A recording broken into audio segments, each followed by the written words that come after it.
Pensé que mi apartamento estaba embrujado, la verdad es mucho peor. En retrospectiva, debería haber sido obvio desde el principio que estaba pasando algo.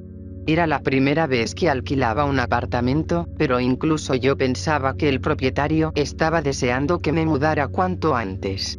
El alquiler era ridículamente bajo para la zona, el apartamento estaba en perfectas condiciones y todo el proceso, desde la visita al apartamento hasta la mudanza, solo duró una semana. Nada de eso viene sin una pega. El apartamento 311 era un lugar agradable para vivir al principio. Tenía 2 dormitorios y un baño, y como vivía sola, podía convertir un dormitorio en mi propio despacho. Ya contaba con un puñado de cuadros, así que ni siquiera tenía la desagradable sensación liminar que tienen algunos apartamentos vacíos. La única desventaja inmediata que pude notar desde el principio fue que había un ligero olor en la sala de estar de vez en cuando. No era nada demasiado notable, pero de vez en cuando se percibía un ligero olor a humedad. Estuve viviendo en el apartamento 311 durante un par de semanas antes de darme cuenta de que algo iba mal. Empezó con cosas sencillas, como chucherías colocadas en los estantes equivocados, bocadillos y objetos pequeños desaparecidos, cosas así. 1 o 2 veces encontré la nevera abierta. Estas cosas solo ocurrían cuando yo dormía, y me hacía sentir que me estaba volviendo loca. Era imposible que alguien entrara en mi apartamento solo para robar algunas porquerías inútiles y mover algunos objetos de colección. La puerta estaba cerrada con llave siempre que me iba a la cama, e incluso si alguien hipotéticamente tenía la llave, siempre me aseguraba de echar el cerrojo también. Consideré la posibilidad de instalar algunas cámaras de seguridad, pero el precio me hizo dudar cuando estudié esa posibilidad. Aunque el apartamento era ciertamente barato, entre el alquiler y los servicios no podía permitirme instalar un sistema de seguridad completo. Intenté quitármelo de la cabeza, suponiendo que tal vez era sonámbula o que me levantaba para tomar un aperitivo a medianoche y lo olvidaba a la mañana siguiente. Nunca había tenido un sueño fácil, solía tener terrores nocturnos y otras perturbaciones, que solo habían empeorado ahora que estaba en un entorno desconocido. De todos los problemas de sueño que he experimentado, el menos agradable con diferencia es la parálisis del sueño. Solía ocurrir con bastante poca frecuencia, tal vez una vez cada 2 o 3 meses, pero después de mudarme al apartamento se convirtió en una ocurrencia casi semanal. Ahora, por lo general, mi parálisis del sueño es bastante leve. Me encuentro sin poder moverme, con los ojos abiertos y me cuesta respirar.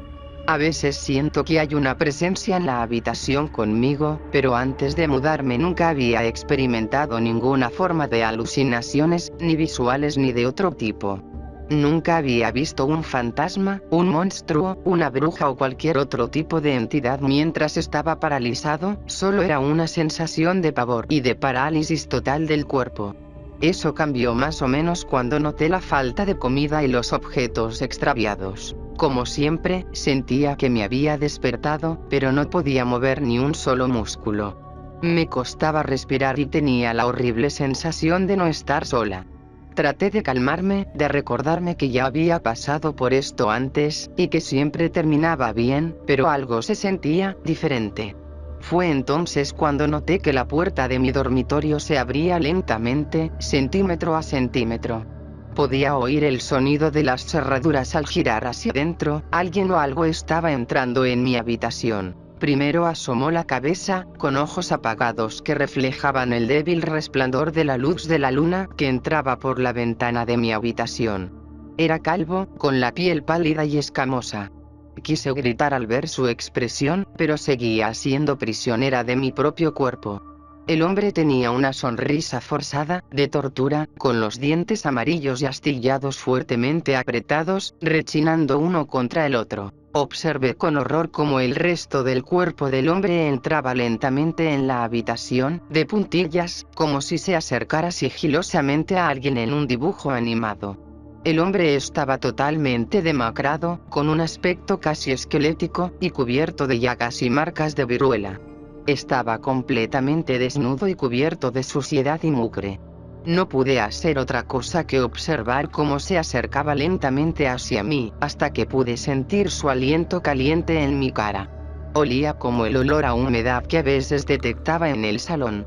Ni una sola vez vi que su expresión cambiara, ni siquiera parpadeó mientras me miraba fijamente, y pude sentir el odio que emanaba de él como el calor de un horno. Se quedó allí, mirándome, durante lo que parecieron horas. Finalmente, se dio la vuelta y salió lentamente de la habitación, cerrando suavemente la puerta atrás de sí. Unos minutos más tarde empecé a poder moverme de nuevo. La parálisis desapareció cuando mi cuerpo empezó a despertarse correctamente. Ese día tuve que llamar a mi trabajo para decir que estaba enferma. La experiencia fue tan impactante para mí que no había manera de que pudiera hacer ningún trabajo. Me pasé una buena hora comprobando cada habitación para asegurarme de que estaba completamente sola. Busqué en el armario, debajo de los lavabos, en mi despacho, en cualquier lugar en el que pensara que podía haber alguien escondido. Cuando no encontré nada, conseguí convencerme de que todo era una alucinación, de que estaba a salvo. Las cosas siguieron igual durante un tiempo.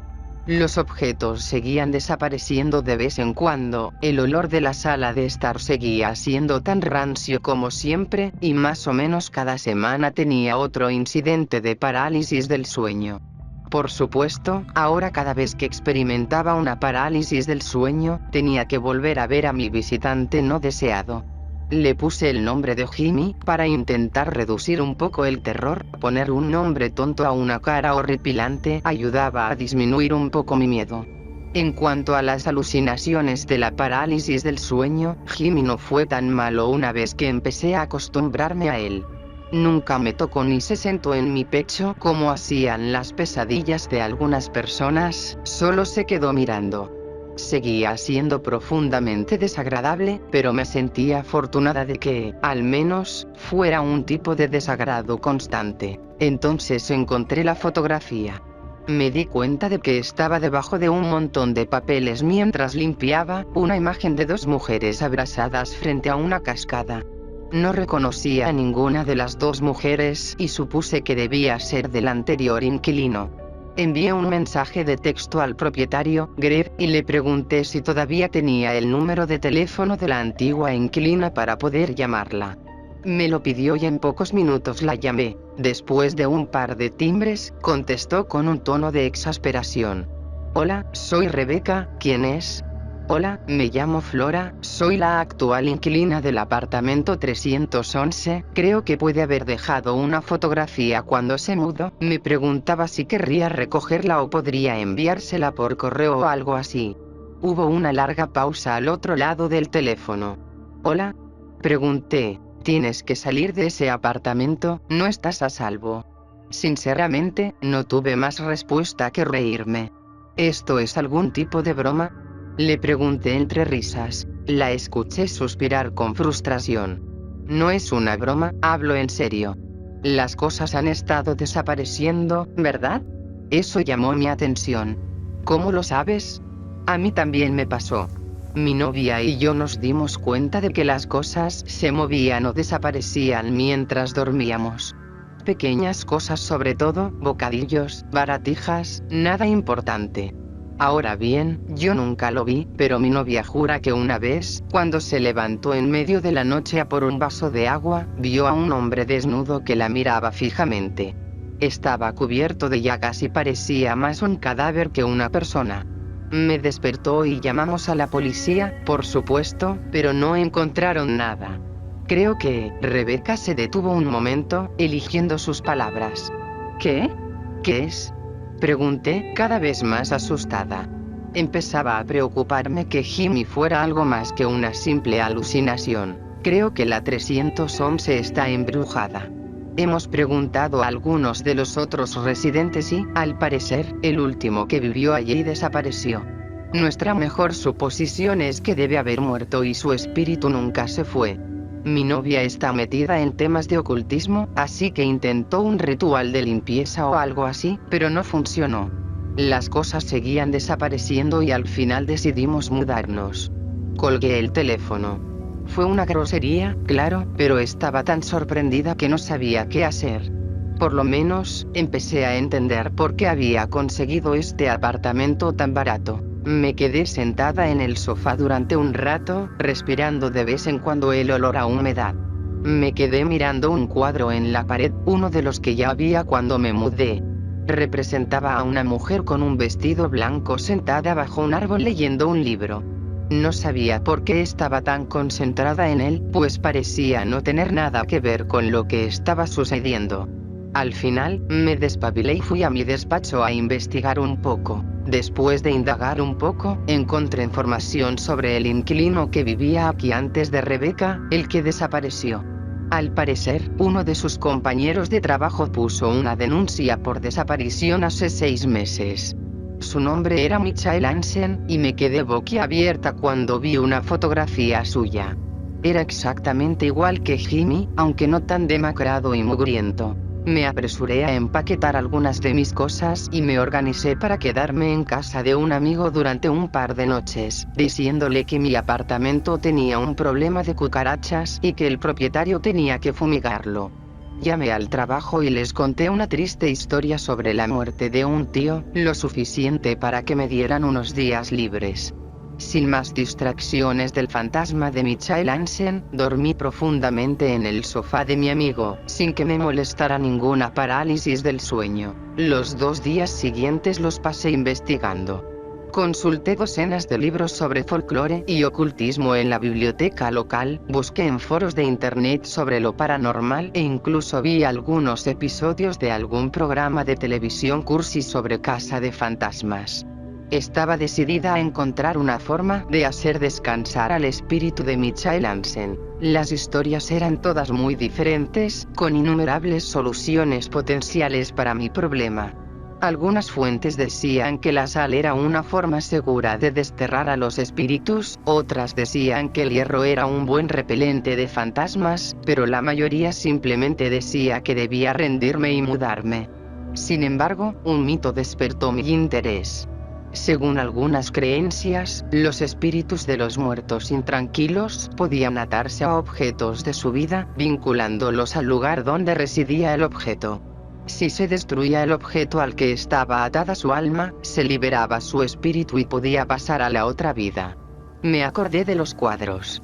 Había supuesto que los había puesto el propietario, pero era igual de posible que los hubiera dejado Michael. Volví al apartamento, decidido a coger los cuadros y quemarlos, para que el alma de Michael Hansen descansara de una vez por todas.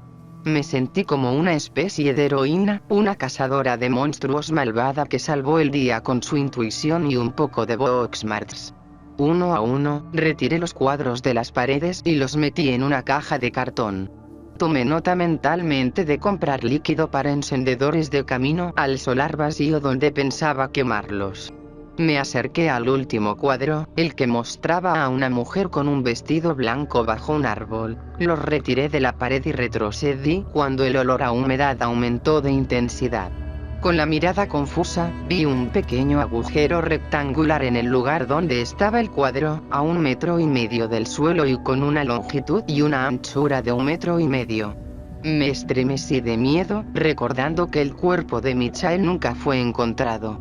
Quizás fue asesinado y su cadáver escondido en las paredes por algún agresor desconocido.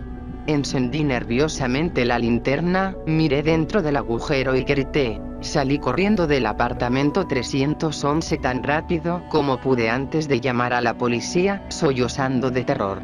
Estaba preparada para encontrar un cuerpo, tal vez cortado en pedacitos y envuelto en cinta adhesiva.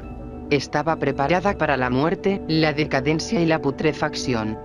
Hay algo fascinante en los fantasmas, algo de alguna manera romántico en la idea de que una parte de alguien pueda seguir viviendo incluso después de la muerte. No había nada de romántico en ver la mueca de dientes apretados de Michael Hansen, mirándome con odio mientras estaba de pie en la pequeña sección de la pared hueca en la que había estado viviendo durante los últimos 6 meses.